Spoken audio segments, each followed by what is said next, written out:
नमस्कार।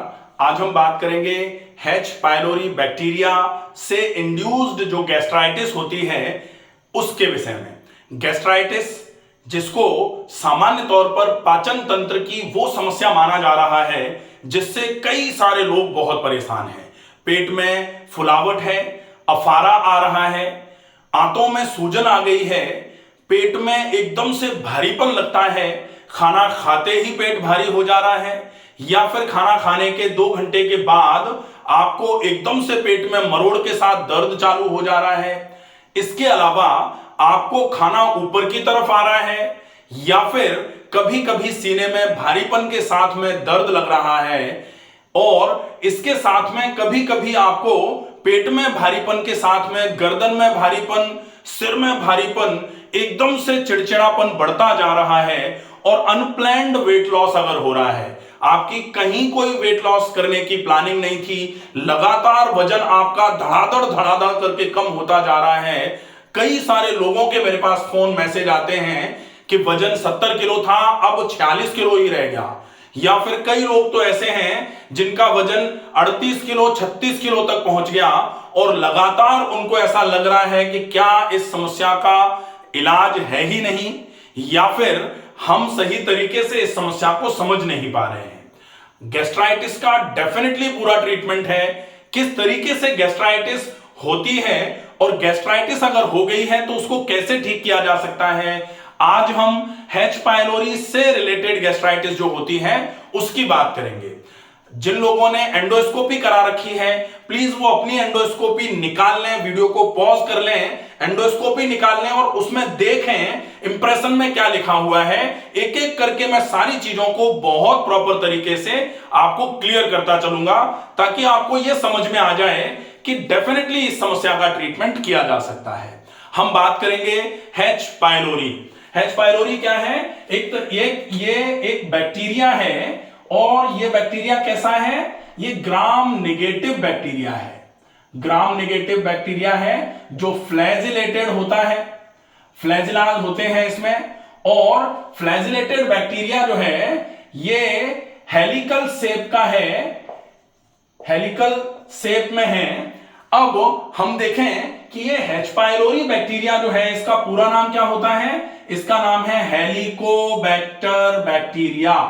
तो Helicobacter bacteria, इसके पहले इसको कैंपाइलोबैक्टर बैक्टीरिया के नाम से जाना जाता था, कैंपाइलोबैक्टर। तो कैंपाइलोबैक्टर बैक्टीरिया, लेकिन चूंकि इसका जो शेप है वो हेलिकल शेप था इसलिए इसको हेलिकोबैक्टर या फिर शॉर्ट फॉर्म में H पाइलोरी के नाम से कहने लग गए कि H पाइलोरी है ये। अब H पाइलोरी जो है ये बैक्टीरिया है किस तरीके का? एक तो हेलिकल शेप का है और इसमें इस तरीके से कई सारे फ्लैजेलाज होते हैं ऐसे करके, और ये फ्लैजेलाज जो हैं यही फ्लैजेला होते हैं जो आपकी गैस्ट्रिक लाइनिंग में इंसर्ट होकर के इंफेक्शन कराने का काम करते हैं। तो अब ये जो हेलिकोबैक्टर पाइलोरी बैक्टीरिया है, सामान्य तौर पर ये बैक्टीरिया वैसे ग्लोबल पॉपुलेशन के मोर देन हाफ में, मतलब टोटल वर्ल्ड की पॉपुलेशन जितनी है उस पॉपुलेशन के हाफ ऑफ द पॉपुलेशन से भी ज्यादा को ये बैक्टीरिया इन्फेक्टेड हैं। वो लोग इस बैक्टीरिया से इन्फेक्टेड हैं, उनके शरीर में ये बैक्टीरिया पाया जा रहा है। जैसे मान लो पूरे वर्ल्ड में अगर 100 लोग हैं तो मोर देन 50 पर्संस के बॉडी में ये बैक्टीरिया पाया जा रहा है, लेकिन उनमें से कई लोग एसिम्प्टोमेटिक हैं। बहुत सारे मोर देन 80% लोग जो हैं वो एसिम्प्टोमेटिक हैं। जैसे टोटल पॉपुलेशन अगर 100 की है तो 100 में से 50 लोगों में ये बैक्टीरिया पाया जा रहा है। अब अगर 50 में से 80% अगर मान लिया जाए कि आपका 80% ऑफ टोटल पॉपुलेशन जो है वो आपकी जो है वो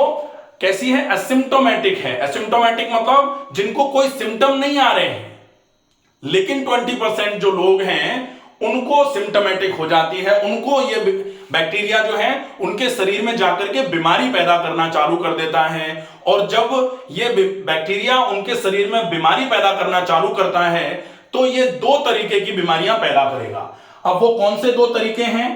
अब वो तरीके हैं, एक तो होगा गैस्ट्रिक बीमारियां और दूसरा होगा एक्स्ट्रा गैस्ट्रिक बीमारियां। तो गैस्ट्रिक बीमारियों का मतलब क्या होता है और एक्स्ट्रा गैस्ट्रिक बीमारियों का मतलब क्या होता है? सामान्य तौर पर गैस्ट्रिक बीमारियों का मतलब होता है जो आपके आमाशय में, स्टमक में जो सिम्टम्स पैदा होंगे, स्टमक में जो बीमारियां होंगी उनको बोला जाता है गैस्ट्रिक। तो गैस्ट्रिक डिसऑर्डर्स और दूसरा होता है एक्स्ट्रा गैस्ट्रिक डिसऑर्डर्स। तो गैस्ट्रिक डिसऑर्डर्स मतलब क्या होगा कि जो आपके गैस्ट्रिक का मतलब क्या होता है, मैं यहां एक छोटा सा डायग्राम बना लेता हूं। ये हो गया आपका आहार नाल, ये हो गया आपका आमाशय और ये हो गई आपकी इंटेस्टाइन, इतना ही बना लेते हैं। तो ये है स्टमक जिसको बोला जाता है गैस्टर। तो गैस्ट्रिक का मतलब है यहां पर जो बीमारियां आएंगी। अब यहां पर जो बीमारियां आएंगी, अब आप अपनी एंडोस्कोपी में देखें कि सबसे पहले क्या लिखा होता है, या तो गैस्ट्राइटिस है, दूसरा गैस्ट्राइटिस के कई सारे फॉर्म्स हो सकते हैं, एंट्रल गैस्ट्राइटिस है, तो एंट्रम मतलब ये वाला हिस्सा होता है। दूसरा होता है फंडल गैस्ट्राइटिस है, फंडस मतलब ये वाला हिस्सा होता है। फिर तीसरा कॉर्पोरल गैस्ट्राइटिस है, कॉर्पोरल मतलब ये वाला हिस्सा होता है। या फिर डिफ्यूज गैस्ट्राइटिस है, डिफ्यूज का मतलब पूरे स्टमक में कहीं कहीं ऐसे करके पूरे ही स्टमक में फैला हुआ है। फिर होता है पेन गैस्ट्राइटिस, पेन गैस्ट्राइटिस का मतलब होता है पूरे के पूरे स्टमक में एक साथ फैला हुआ है। तो ये तो हो जाएंगे ये नॉन इरोजिव भी हो सकते हैं। अब ये इरोजिव गैस्ट्राइटिस भी हो सकती है, इरोजिव गैस्ट्राइटिस। तो ये गैस्ट्राइटिस के केस में लिखा हुआ है। अब ये गैस्ट्राइटिस कभी कभी क्रोनिक गैस्ट्राइटिस में कन्वर्ट हो जाती है। क्रोनिक गैस्ट्राइटिस का मतलब होता है कि जब गैस्ट्राइटिस जो हुई थी इसको अनट्रीटेड छोड़ दिया जाए और लंबे समय तक ये गैस्ट्राइटिस आपको बनी रहती है, तब फिर गैस्ट्राइटिस का मतलब क्या, ये जो स्टमक है इसकी जो लाइनिंग है, ये लाइनिंग क्या है, 4 लेयर से मिलकर बनी हुई है। अगर इसको यहां से काट करके यहां देखेंगे तो इस तरीके से ये 4 लेयर्स दिखाई देंगी माइक्रोस्कोप में अगर देखा जाएगा तो ये 4 लेयर में से ये वाली जो लेयर है इसको बोला जाता है म्यूकोसल लेयर, सबसे अंदर की लेयर। और ये लेयर जो है ये इस तरीके से ग्रूव्स होते हैं इसमें। अब ये जो लेयर है, इस लेयर में अगर इन्फ्लेमेशन होगा तब इसको बोला जाता है गैस्ट्राइटिस। अब ये गैस्ट्राइटिस अगर अनट्रीटेड छोड़ दी जाएगी, लंबे समय तक इसका ट्रीटमेंट नहीं किया जाएगा, तो डेफिनेटली इसको बोला जाएगा क्रोनिक गैस्ट्राइटिस। कई सारे लोगों की एंडोस्कोपी की रिपोर्ट में लिखा जाता है क्रोनिक गैस्ट्राइटिस। अब जब क्रोनिक गैस्ट्राइटिस बनी रहेगी तब ये सबसे पहले होगी कैसे, किस टाइप की होगी, ये होगी non atrophic gastritis. Non atrophic gastritis का मतलब है कि गैस्ट्राइटिस तो है लेकिन अभी इसमें कहीं भी एट्रोफिक चेंजेस नहीं आए हैं। जो स्टमक की लाइनिंग है उसकी जो कोशिकाएं हैं वो कहीं सूखना या मरना चालू नहीं हुई हैं। और इसके बाद जो बारी आती है वो होती है एट्रोफिक गैस्ट्राइटिस। कई सारे लोगों की एंडोस्कोपी में लिखा रहता है कि atrophic changes in the stomach is seen. तो एट्रोफिक चेंजेस अगर आ रहे हैं तो डेफिनेटली एट्रोफिक गैस्ट्राइटिस हो जाती है और ये एट्रोफिक गैस्ट्राइटिस डेफिनेटली फिर प्रॉब्लमेटिक हो सकती है। इसके बाद ये तो हो गई कि गैस्ट्रिक प्रॉब्लम थी। अब हम देखेंगे एक्स्ट्रा गैस्ट्रिक डिसऑर्डर्स। तो गैस्ट्रिक डिसऑर्डर्स में इतनी सारी चीजें आ गई। अब एक्स्ट्रा गैस्ट्रिक डिसऑर्डर्स में, तो एक्स्ट्रा गैस्ट्रिक डिसऑर्डर्स मतलब यहां आमाशय से बाहर की बात करी जा रही है। तो आमाशय से बाहर क्या होगा, आमाशय से बाहर ये है इसोफेगस, तो इसोफेगाइटिस करा सकता है ये। इसोफेगाइटिस अगर आ रही है तो एक्स्ट्रा गैस्ट्रिक हो गया। GERD एक्स्ट्रा गैस्ट्रिक हो गया। इसके अलावा IBD ये भी गैस्ट्राइटिस के बाद IBD में कन्वर्ट हो सकता है। IBD में क्रॉन्स, मैंने अभी रिसेंट एक वीडियो बनाया था उसमें IBD में गैस्ट्रोडियोडेनाइटिस हो सकता है, या फिर यहां जेजुनाइटिस हो सकता है, एलियाइटिस हो सकता है, एलियोकोलाइटिस हो सकता है, कोलाइटिस हो सकता है, या फिर पेरिएनल डिसऑर्डर्स के रूप में ये पाया जा सकता है। तो ये एक्स्ट्रा गैस्ट्राइटिस के लिए ये चीजें हो सकती हैं, संभव है इतनी सारी चीजें हो जाएं। इसके बाद ये जो है ये आपके कार्डियोवैस्कुलर डिसऑर्डर्स कराने के लिए भी रेस्पॉन्सिबल हो सकती है। कुछ न्यूरोलॉजिकल डिसऑर्डर्स कराने के लिए भी ये रेस्पॉन्सिबल फैक्टर का काम कर सकती है डेफिनेटली। और विशेष तौर पर इसमें कमजोरी आना, जिसको अनीमिया के नाम से जाना जाता है। अनीमिया दो टाइप का हो सकता है, एक तो आयरन डेफिशिएंसी अनीमिया और दूसरा होता है B12 deficiency anaemia.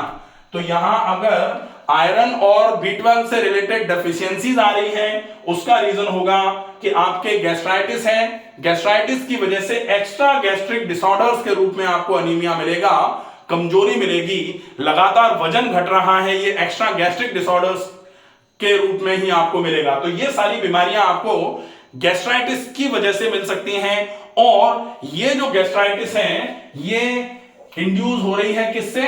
H pylori से। अब ये H पायलोरी जो बैक्टीरिया है, सामान्य तौर पर ये हेलिकल बैक्टीरिया है। हेलिकल बैक्टीरिया का मतलब होता है हेलिकल शेप की वजह से ये बैक्टीरिया जो है ये गैस्ट्रिक म्यूकोसल लाइनिंग में अच्छे तरीके से इन्वेड कर सकता है, वहां पर अपनी कॉलोनी बढ़ाने का काम करता है। सामान्य तौर पर 50% से ज्यादा केसेस में ये बैक्टीरिया जो है एसिम्प्टोमेटिक रहता है बॉडी में। लेकिन सिम्प्टोमेटिक कब हो जाता है? सिम्प्टोमेटिक तब हो जाता है ये जब कुछ ऐसे वायरुलेंट स्ट्रेन्स इस बैक्टीरिया के और अपनी कॉलोनी को बहुत ज्यादा जब बढ़ा लेते हैं, तब ये बैक्टीरिया फिर सिम्प्टोमेटिक सिम्टम्स देना चालू कर देता है, सिम्प्टोमेटोलॉजी अपनी शरीर में पैदा करना चालू कर देता है। लेकिन ये बैक्टीरिया जो है, ये बैक्टीरिया का एक स्पेसिफिक फीचर है कि ये बैक्टीरिया एक एंजाइम सीक्रेट करता है और वो एंजाइम है यूरिएज एंजाइम। वो यूरिएज एंजाइम जो है वो यूरिया को अमोनिया में कन्वर्ट करने का काम करता है। इसीलिए ये जो गैस्ट्राइटिस है इसमें सामान्य तौर पर अगर H पायलोरी इंड्यूस्ड गैस्ट्राइटिस है और H पायलोरी यहां सिम्प्टोमेटिक फेज में पाया जा रहा है, तो फिर पेट के फूलने के साथ साथ सिर हमेशा भारी रहेगा और ऐसा लगेगा जैसे एकदम से पता नहीं क्या ही कर रखा है। सिर पूरा ऐसे लगेगा जैसे सिर पे पत्थर रखे हुए हैं, ऐसा अगर लग रहा है तो वो अमोनिया गैस बॉडी में जो बनती है, अमोनिया जो बन रहा है, वो अमोनिया बैक्टीरिया के लिए तो फायदा कर रहा है। बैक्टीरिया जैसे ये बैक्टीरिया है, यहां पर ये अमाशय हो गया, अब यहां ये बैक्टीरिया है, ये है आपकी स्टमक की लाइनिंग, ये बैक्टीरिया है। इस बैक्टीरिया ने अमोनिया जो है यूरिया को यूरिएज के माध्यम से अमोनिया में कन्वर्ट कर दिया। अब ये अमोनिया जो यहां से एसिड निकल के इसको मारने का काम करेगा, ये अमोनिया इसके चारों तरफ इस तरीके से कवर कर लेगी इसको और एसिड को ये न्यूट्रलाइज करती रहेगी, जिसकी वजह से बैक्टीरिया जिंदा बना रहता है।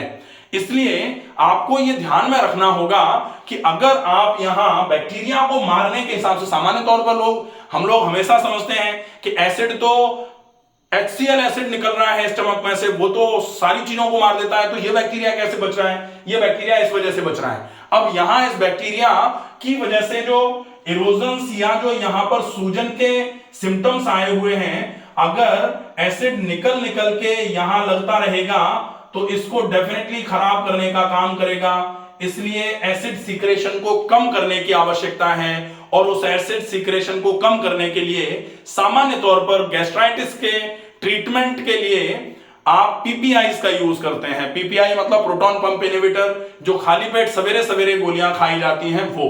अगर आप वो लंबे समय तक खाते हैं या फिर आप कहते हैं कि हमने दिखाया था, एंडोस्कोपी कराई थी, गैस्ट्राइटिस आया था, H पायलोरी पॉजिटिव आया था, 14 दिन की दवाइयां खा ली, दवाई खाई तब तक ठीक रहा, उसके बाद फिर से प्रॉब्लम आ गई।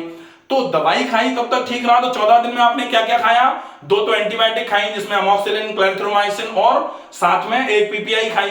तो अमोक्सिलिन, क्लैंथ्रोमाइसिन ने इस बैक्टीरिया को मार दिया और PPI क्या कर रही थी? PPI इस एसिड रिलीज को रोकने का काम कर रही थी, इसलिए 14 दिन तक आपको बहुत तसल्ली रही, सब कुछ ठीक रहा। अब 14 दिन के बाद आपने दवाइयां बंद कर दी, तो एंटीबायोटिक का बंद करना तो जरूरी है, लेकिन एंटीबायोटिक के बंद करने के बाद आपको ये PPI को कम से कम 21 दिन के लिए और कंटिन्यू करना पड़ता है। और उसके बाद भी आपकी डाइट, आपकी एक्सरसाइजेज, आपका रूटीन, इन सबको अगर आप ठीक नहीं करोगे तो इस गैस्ट्राइटिस को आप रिपीटेडली बार बार करके बुलाते रहोगे। और अगर गैस्ट्राइटिस इस तरीके से बार बार करके आई तो डेफिनेटली ये गैस्ट्राइटिस क्रोनिक गैस्ट्राइटिस में बदलेगी और क्रोनिक गैस्ट्राइटिस नॉन एट्रोफिक में, और फिर अल्टीमेटली एट्रोफिक गैस्ट्राइटिस में अगर बदल गई तो ये डेफिनेटली आपके लिए बहुत नुकसानदायक साबित हो सकता है।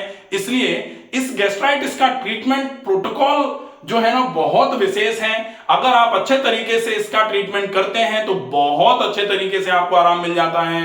नेचुरोपैथी में आप naturopathy, yoga, diet therapy, lifestyle modifications, stress management के प्रोग्राम्स, इनको करके आप इस गैस्ट्राइटिस को जड़ से खत्म कर सकते हो। लेकिन सामान्य तौर पर लोग क्या कहते हैं, लोग कहते हैं कि ठीक नहीं होता, हमने करके देख लिया।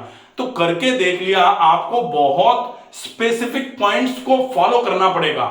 बहुत स्पेसिफिक अगर आप चलेंगे तो डेफिनेटली इस गैस्ट्राइटिस में आपको बहुत अच्छा आराम होगा। अगर आपको किसी को कोई कंफ्यूजन है तो प्लीज आप कमेंट बॉक्स में आप लिख सकते हैं, या फिर अगर आपने एंडोस्कोपी कराई हुई है तो आप एंडोस्कोपी की रिपोर्ट भेज करके स्पेसिफिक कंसल्टेशन ले सकते हैं। स्वस्थ रहिए, सुरक्षित रहिए।